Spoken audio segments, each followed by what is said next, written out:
द्रौपदी की व्यथा। इतिहास गवाह है कि जब जब सत्ता और अहंकार के नशे में मर्यादा का उल्लंघन हुआ है, तब तब सर्वनाश की नींव पड़ी है। गर्भनाल की इस विशेष कड़ी में आज हम महाभारत के उस काले अध्याय की बात करेंगे जिसने मानवता को शर्मसार कर दिया। क्या आपने कभी सुना है कि एक सम्राट अपनी ही महारानी को दांव पर लगा दे? हस्तिनापुर की उस भरी सभा में जब धर्मराज युधिष्ठिर सब कुछ हार गए, तब शुरू हुआ द्रौपदी के अपमान का वह सिलसिला जिसने कुरुवंश के अंत की अंतिम मोहर लगा दी। द्रौपदी की वह तीखा सवाल, क्या युधिष्ठिर ने खुद को हारने के बाद मुझे दांव पर लगाया, आज भी गूंज रहा है। आइए जानते हैं द्रौपदी की व्यथा और उस सभा का सच जहां मौन सबसे बड़ा अपराध बन गया। आज्ञा पाकर प्रातिकामी रनवास में गया और द्रौपदी से बोला, द्रुपद राज की पुत्री, चौसर के खेल में युधिष्ठिर आपको दांव पर हार बैठे हैं। आप अब राजा दुर्योधन के अधीन हो गई हैं। राजा की आज्ञा है कि अब आपको धृतराष्ट्र के महल में दासी का काम करना है। मैं आपको ले जाने के लिए आया हूँ।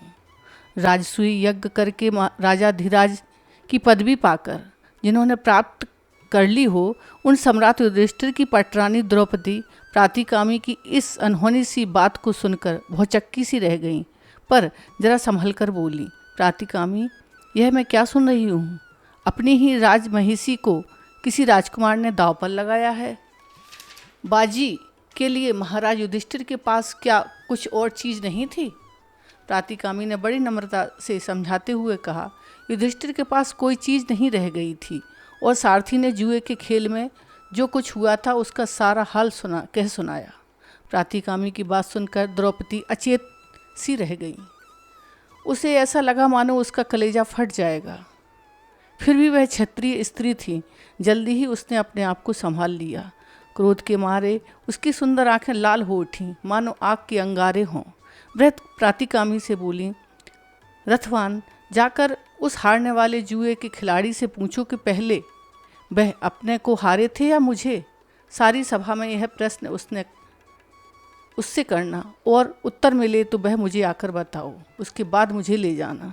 प्रातिकामी ने जाकर भरी सभा के सामने युधिष्ठिर से वही प्रश्न किया जो द्रौपदी ने उसे बताया था। प्रश्न सुनकर युधिष्ठिर अवाक रह गए। उसने कोई उत्तर न देते बना। इस पर दुर्योधन ने प्रातिकामी से कहा, द्रौपदी से जाकर कह दो कि वह स्वयं ही आकर अपने पति से यह प्रश्न कर ले। तुम उसे शीघ्र यहाँ ले आओ। प्रातिकामी द्वारा रनवास में गया और द्रौपदी के आगे झुककर बड़ी नम्रता से बोला, राजकुमारी, नीच दुर्योधन की आज्ञा है कि वह सभा में आकर स्वयं ही युधिष्ठिर से प्रश्न कर ले। द्रौपदी ने कहा, नहीं, मैं वहाँ नहीं जाऊँगी। अगर युधिष्ठिर जवाब नहीं देते तो सभा में जो सज्जन विद्वान हैं उन सबको मेरा यह प्रश्न जाकर सुनाओ और उसका उत्तर आकर मुझे बताओ। प्रातिकामी लौटकर फिर सभा में गया और सभासदों को द्रौपदी का प्रश्न सुनाया। यह सुनकर दुर्योधन झल्ला उठा। उसने भाई दुशासन से कहा, दुशासन, यह सारथी भीमसेन से डरता मालूम होता है। तुम ही जाकर उस घमंडी औरत को ले आओ। दुरात्मा दुशासन के लिए इससे अच्छी बात और क्या हो सकती थी। खुशी खुशी वह द्रौपदी के वनवास की ओर चल दिया। श्रेष्ठता को ताक पर रखकर वह निर्जल सीधा द्रौपदी के कमरे में घुस गया और बोला, सुंदरी, आओ, अब नाहक देर क्यों कर रही हो? हमने तुम्हें जीत लिया है। अब शर्म छोड़ो और कौरवों की बनकर रहो। हमने कुछ अन्याय तो नहीं किया। खेल में न्यायोचित ढंग से तुम्हें प्राप्त किया है। सभा में चलो, भाई बुलाते हैं। कहते कहते बेशर्म दुशासन ने द्रौपदी का कोमल हाथ पकड़कर खींचना चाहा। तीर की चोट से व्याकुल हरणी की भांति आंत्रनाद करती हुई द्रौपदी शोकातुर होकर अंतःपुर में भाग चली। दुशासन ने यहाँ भी उसका पीछा किया और उसे पकड़ लिया। फिर उसने द्रौपदी के गुथे बाल बिखेर दिए, गहने तोड़ फोड़ दिए और अस्त व्यस्त दशा में उसके बाल पकड़कर बलपूर्वक घसीटता हुआ सभा की ओर ले जाने लगा।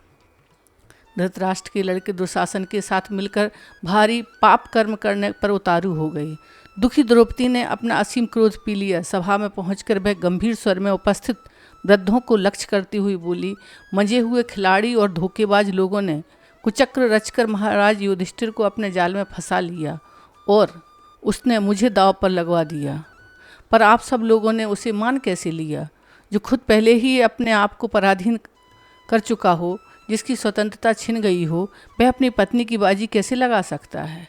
यह कहाँ का न्याय है कि पराधीन हो गए हों और उसने पराधीन हो गए हों तो उसकी स्त्री को पराधीन समझी जाए। गुरुकुल के कई बुजुर्ग यहाँ हैं, आप लोगों के भी पत्नियाँ बहू बेटियाँ हैं। आप सब सत्य और न्याय को सामने रखकर मेरे प्रश्न का उत्तर दीजिए, मेरी आपत्ति का समाधान कीजिए। इतना कहकर द्रौपदी विकल हो उठी। पांचाल राज की कन्या को यूं अंतरस्वर में पुकारते हुए अनाथनी सी विकल देखकर भीमसेन से चुप न रहा गया। वह कड़क कर बोला, भाई साहब, गए गुजरे लोग भी जुआ खेलना ही जिनका पेशा है, अपनी रखेल तक की बाजी नहीं लगाते, किंतु आप अंधे होकर द्रुपद राज की पुत्री को हार बैठे और धूर्तों के हाथों आपने उसका अपमान कराया और पीड़ा पहुंचाई। इस भारी अन्याय को मैं नहीं देख सकता। आप ही के कारण यह घोर पाप हुआ है। भाई सहदेव, कहीं से जलती हुई आग ले आ। जिन हाथों से युधिष्ठिर ने जुआ खेला है उन्हीं को मैं जला डालूं। भीमसेन को आपे से बाहर देखकर अर्जुन ने उसे रोका और धीरे स्वर में बोला, भैया सावधान, इससे पहले तुमने ऐसी बातें कभी नहीं कही। हमारे शत्रुओं के रचे कुचक्र से हमारी भी बुद्धि फिर गई है और हमको धर्म छोड़कर अधर्म की ओर ले गए। यदि हम इस जाल में फंस गए तो शत्रुओं का उद्देश्य पूरा हो जाएगा, इसलिए सावधान। अर्जुन की बातों को सुनकर भीमसेन शांत हो गया। उसने अपने आप को संभाल लिया और क्रोध पी लिया। द्रौपदी की ऐसी दीन अवस्था देखकर धृतराष्ट्र के छोटे बेटे विकर्ण को बड़ा दुख हुआ। उससे नहीं रहा गया। वह बोला, उपस्थित क्षत्रिय वीरों, क्या कारण है कि इतनी भारी अन्याय होते हुए देखकर आप सब चुप्पी साधे बैठे हैं? मैं उम्र में आप लोगों से छोटा हूँ, फिर भी बूढ़े अनुभवी लोग जब चुप हो गए हैं तो मुझे बोलना ही पड़ा। सुनिए, चौसर के खेल के लिए युधिष्ठिर को धोखे से बुलावा दिया गया। वह धोखा खाकर इस जाल में फंसे और अपनी स्त्री तक की बाजी लगा दी। यह सारा कार्य न्यायोचित नहीं है। दूसरी बात यह है कि द्रौपदी अकेले युधिष्ठिर की पत्नी नहीं है, बल्कि 5 पांडवों की है, इसलिए उसको दांव पर लगाने का अकेले युधिष्ठिर को कोई हक नहीं था। इसके अलावा खास बात यह है कि एक बार जब युधिष्ठिर खुद को दांव पर हार गए तो फिर उनकी द्रौपदी की बाजी लगाने का अधिकार ही क्या रहा। मेरी एक और आपत्ति यह है कि शकुनी ने द्रौपदी का नाम लेकर युधिष्ठिर को उसकी बाजी लगाने के लिए उकसाया था। क्षत्रिय लोगों ने चौसर के खेल के जो नियम बना रखे हैं, यह उनके बिल्कुल विरुद्ध है। किसी चीज़ को दांव पर लगाने की सलाह विपक्ष का खिलाड़ी कैसे दे सकता है? इन सब बातों के आधार पर इस सारे खेल का नियम विरुद्ध ठहराया गया है। मेरी राय में द्रौपदी नियम पूर्वक नहीं जीती गई। युवक विकर्ण के भाषण में इकट्ठे लोगों के विवेक पर भ्रम का पर्दा हट गया। सभा में बड़ा कोलाहल मच गया। सब एक स्वर में विकर्ण की प्रशंसा करने लगे और बोले, धर्म की रक्षा हो गई, धर्म की रक्षा हो गई। यह सब देख कर्ण उठकर खड़ा हुआ और क्रोध होकर बोला, विकर्ण, अभी तुम बच्चे हो। सभा में इतने बड़े बूढ़ों के होते हुए तुम कैसे बोल पड़े? तुम्हें यहाँ बोलने और तर्क वितर्क करने का कोई अधिकार नहीं है। तुम ऐसे ना समझ हो, पूछो मत। अरे, युधिष्ठिर की पहली बाजी ही जब अपनी सारी संपत्ति खो दी, तभी उसी घड़ी अपनी स्त्री को खो दिया। इस पर वाद विवाद कैसा? जब युधिष्ठिर की सारी संपत्ति शकुनी की हो गई तो इनके शरीर पर जितने कपड़े हैं ये भी सब शकुनी के हो चुके हैं। इसमें शंका की या आपत्ति की कोई गुंजाइश ही नहीं है। दुशासन, इन पांडवों और द्रौपदी के कपड़े और गहने सब उतार कर शकुनी को दे दो। कर्ण की कठोर बातों से पांडवों का वज्र टूट पड़ा।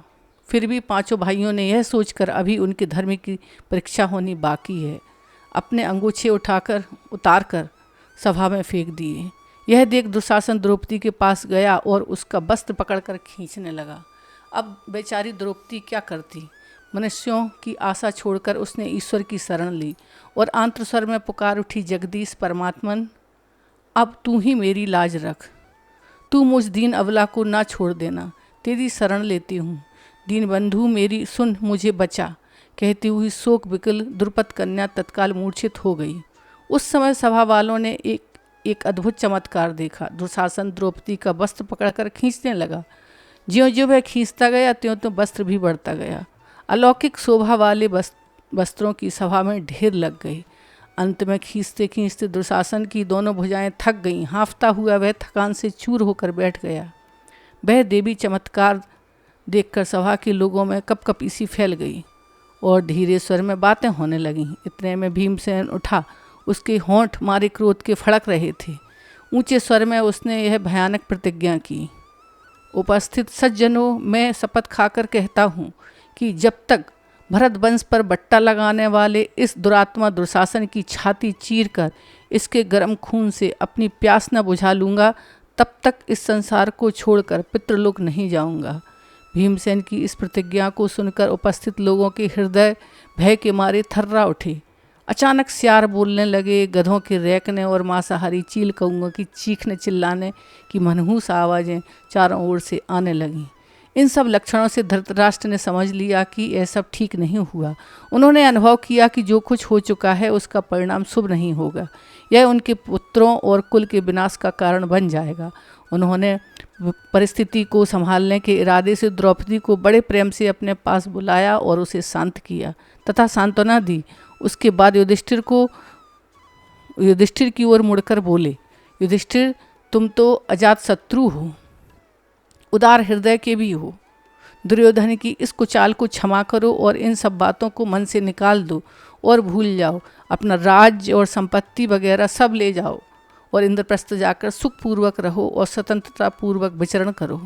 धृतराष्ट्र की इन मीठी बातों को सुनकर पांडवों के दिल शांत हो गए और यथोचित अभिवादन आदि के उपरांत द्रौपदी और कुंती सहित सब पांडव इंद्रप्रस्थ के लिए विदा हो गए।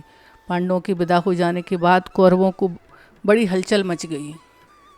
कौरवों में बड़ी हलचल मच गई। पांडवों के इस प्रकार अपने पंजे से साफ निकल जाने के कारण कौरव बड़ा क्रोध प्रदर्शन करने लगे और दुशासन तथा शकुनी के उकसाने पर दुर्योधन फिर अपने पिता धृतराष्ट्र के सिर हो गया और पांडवों को खेल के लिए एक बार फिर बुलाने को उनको राजी कर लिया।